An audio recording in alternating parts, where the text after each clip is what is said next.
बड़ा खौफ व हिरास का माहौल है। एक खौफज़दा सी हवा है, खुल के आप बात नहीं कर सकते। मुझे थ्रेट किया जा रहा है, वार्न किया जा रहा है कि आप मज़ीद जो है बात मत बढ़ाएँ।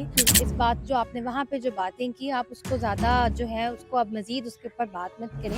और मैं भी डरने वालों में से नहीं। तो मुझे लगता है ये बिल्कुल मेरे ऊपर है कि मैंने क्या बात करनी, क्या नहीं करनी। मुझे कोई चुप नहीं करवा सकता या मुझे कोई बता नहीं सकता। मुझे बड़ा अफ़सोस हुआ कि बीच में मेरी वालिदा को भी घसीटा गया इस सब के अंदर। अस्सलाम वालेकुम जी, ऑन एक्स न्यूज़ के साथ मैं हूँ बुशरा बट नज़र सोशल मीडिया पर एक लड़की, एक नौजवान तलबा जिसका नाम शानज़े फरयाल है, वो बहुत ज़्यादा वायरल है। होता कुछ यूँ है, एक प्रोग्राम में जाती हैं, मरियम नवाज पर तनकीद करती हैं और वो तनकीद जो है वो बहुत ही ज़्यादा वायरल हो जाती है, जिसके बाद कुछ लोग क्रिटिसाइज तो कर रहे हैं, लेकिन बहुत से लोग ऐसे हैं जो कि शानज़े को बहुत ही ज़्यादा प्यार भी कर रहे हैं, सपोर्ट भी कर रहे हैं। उसके बाद फिर होता कुछ यूँ है, इनकी जानिब से इनके मुताबिक ये कहा जाता है कि फिर इनको कुछ थ्रेट्स भी मौसूल होती हैं। तो तमाम तफसीलात क्या है, शानज़े हमारे साथ हैं, इनसे जानते हैं। अस्सलाम वालेकुम। वालेकुम अस्सलाम। कैसी हैं आप? मैं अल्हम्दुलिल्लाह बिल्कुल ठीक हूँ। बिल्कुल ठीक है। आप मुझे बताएं कि कैसे चली गई वहां पे? पहले तो लोग कहते हैं कि सब कुछ प्लांटेड था, वो कहते हैं कि शो में जाना प्लांटेड था, सवाल करना भी प्लांटेड था, तो इसके बारे में आप बताएं। इस बात की मैं बिल्कुल तरदीद करती हूँ, ऐसी कोई बात नहीं है। रैंडमली मैं वहाँ पे पता चला कि यूनिवर्सिटी में रिकॉर्डिंग हो रही है एक प्रोग्राम की। तो मैंने सोचा कि हमेशा से देखा है टॉक शोज़ को, बस टीवी पर ही देखा है। तो मुझे क्यूरियोसिटी थी, क्योंकि डिग्री भी इसी हवाले से कर रही हूँ, तो मुझे था कि मैं जाके देखूँ कि किस तरह चीज़ें जो हैं ऑपरेट होती हैं।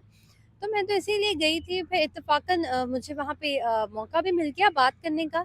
तो कुछ सोचा हुआ नहीं था कि ये कहूँगी, या किसी ने मुझे भेजा हुआ नहीं था, ऐसा बिल्कुल भी नहीं था। मैं किसी भी ना किसी पॉलिटिकल पार्टी के प्रोपेगेंडे का हिस्सा थी, ना कुछ था, ना किसी ने मुझे वहाँ प्लांट किया हुआ था।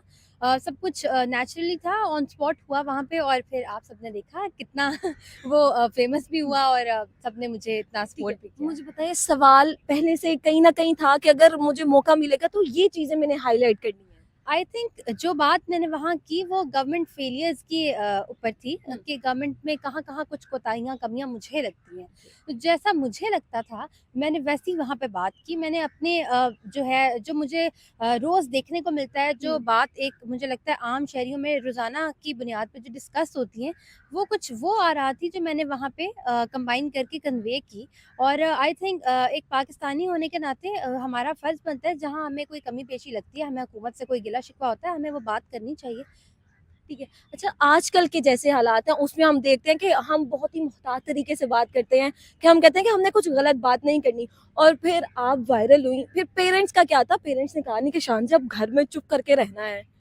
अल्हम्दुलिल्लाह मेरे पेरेंट्स ने हमेशा हमारी तरबियत इसी तरह की है कि आप जो हैं हमेशा हक सच की बात करें, गलत को गलत कहें, सही को सही कहें। और बगैर किसी डर के, अगर आप सच का साथ दे रही हैं तो आप डर के बगैर दें। उन्होंने हमें ये नहीं सिखाया कि कुछ भी सर्कमस्टांसेस है आपने कोई गलत बात नहीं करनी। तो जो मैंने वहाँ स्टेटमेंट दी, उसके बाद भी जो है मेरे पेरेंट्स ने बहुत पॉजिटिवली इन चीज़ों को लिया, मुझे सपोर्ट किया बहुत ज़्यादा। और उसके बाद अब देखा, मैं बाद में भी बात करती कि उन्होंने ये नहीं कहा कि अब आप चुप करके बैठ जाओ या डर जाओ, घबरा जाओ, ऐसा नहीं हुआ। और मैं भी डरने वालों में से नहीं हूँ। दोस्तों ने कहा कि भई तुमने हमारे साथ आना जाना है, तो हम देखते हैं कि अगर आप हैं, आपके साथ जो लोग रिलेट कर रहे हैं ना, तो फिर उनके ऊपर भी असर आना शुरू हो जाता है, तो उन्होंने क्या कहा? देखिए मुल्क में हमारे कई सालों से हम देख रहे हैं कि एक बड़ा खौफ व हिरास का माहौल है। एक खौफज़दा सी हवा है, खुल के आप बात नहीं कर सकते। मैंने जो स्टेप उस दिन लिया, वो उसका एक पर्पज़ ये भी था कि मैं बात करूं, और मुझे देख के नौजवान ख़ुसूसन जो हैं वो भी थोड़ी हिम्मत पकड़ें। जब मैंने वहाँ पे वो स्टेटमेंट दी, उस वक्त क्राउड ने मुझे वहाँ पे कितना चीयर किया, और कितना उन्होंने क्लैप किया, और उन्होंने हूटिंग भी की। मतलब वो बहुत खुश हुए कि ये तो हमारी बात की तर्जुमानी कर दी है इसने। तो आप खुद भी इसके अपने दिल का जो भी आपकी बात है, जो भी आपका ओपिनियन है, आप उसको खुल के आप भी बताया करें, क्योंकि ये हमारा आईनी हक है। लेकिन आईनी हक आजकल हम देख रहे हैं, हम इस्तेमाल बिल्कुल भी नहीं कर सकते। उसके बाद मुझे बताएं कि पीटीआई की किसी भी बंदे ने, शख्स ने आपसे रब्ता करने की कोशिश की है अभी तक? अम, तहरीक इंसाफ की जानिब से कोई स्पेशल मुझे इस हवाले से तो राब्ता नहीं किया गया कि आप जो हैं किसी हमारी जमात का हिस्सा बने या हमारे लिए कोई बात करें। लेकिन उस वक़्त भी मेरी मुलाकात ज़रूर हुई थी आफ्टर शो के बाद। जो है मैं मिली थी आलिया साहिबा से, क्योंकि मैं उनको एडमायर करती हूँ। तो उन्होंने कुछ कहा आपकी बात करने के बाद, शान से अब ज़रा मुहतात रहना है आपने?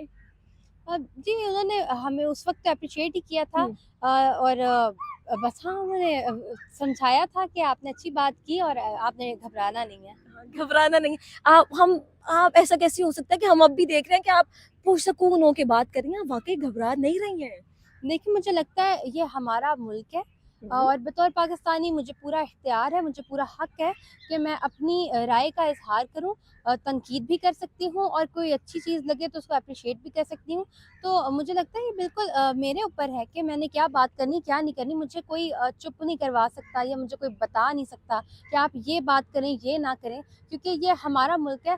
हम मुहिब्बे वतन पाकिस्तानी हैं और पाकिस्तान के लिए जिधर-जिधर जैसे-जैसे काम आ सके आएँगे और जहाँ हमें लगा बात करने की ज़रूरत है, बात भी करेंगे। अच्छा, उसके बाद होस्ट जो थे हम देखते हैं कि मंसूर अली खान थे।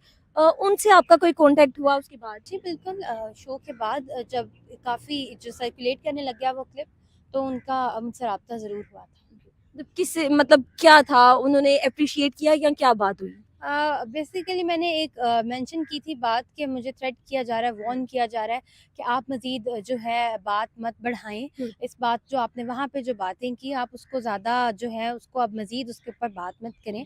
उन्होंने इस हवाले से मुझसे पूछना चाहा था कि कौन आपको थ्रेट कर रहा है और डिटेल्स हुँ। पूछना चाही थी, जो कि मैंने नहीं दी, क्योंकि ऑब्वियसली कॉन्फिडेंशियल थी।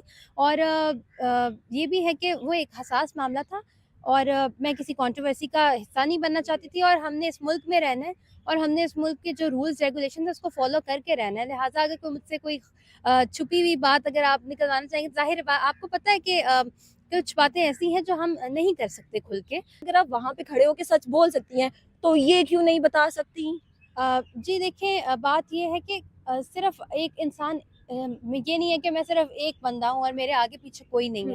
है। मेरी फ़ैमिली है, मेरी बहनें हैं, मैं खुद एक लड़की हूँ। आपको पता है ये एक सेंसिटिव इश्यू होता है कि ख़ातून है, उनकी इज़्ज़त जो है वो एक इस तरह हुँ। का एक हसास मामला होता है। मुझे बड़ा अफ़सोस हुआ कि बीच में मेरी वालिदा को भी घसीटा गया इस सब के अंदर। ठीक है, आपकी कोई नाराज़गी, आपको कोई बात अच्छी नहीं लग रही, लेकिन किसी के साथ पर्सनल नहीं होना चाहिए। और जो बात थी कोई ख़ास बात नहीं थी उसमें। मैंने यही कहा था उनको भी कि मेरे रिश्तेदारों के थ्रू मुझे जो है हुँ। थ्रेट आया था और मैं अभी भी वही बात कर रही हूँ। वहाँ पे ऐसा लग रहा था, आप जब वो मतलब खड़ी होके आपने सवाल करना शुरू किया, तो यूँ लग रहा था आप मतलब बहुत ज़्यादा पर्सनल है और आपको कोई गुस्सा आया है उनके ऊपर कि मतलब ऐसा क्यों हो रहा है? देखिए, गुस्सा तो है, ओके। क्योंकि आप आवाम को किस हद तक सप्रेस किए जा रहे हैं। आपने खुद अभी बात की कि चुप कराया जाता है, हुँ। खुल के बात नहीं कर सकते, कुछ नहीं कर सकते, तो क्यों नहीं कर सकते? ये मुल्क हमारा है, हमने ही बात करनी है ना, या किसी और ने करनी है? और जहाँ तक बात है पर्सनल, मुझे किसी से कोई ग्रज नहीं था, कोई गुस्सा नहीं हुँ। था। ना मैं किसी पार्टी को प्रमोट कर रही थी, ना मैं किसी पार्टी को डिग्रेड कर रही थी।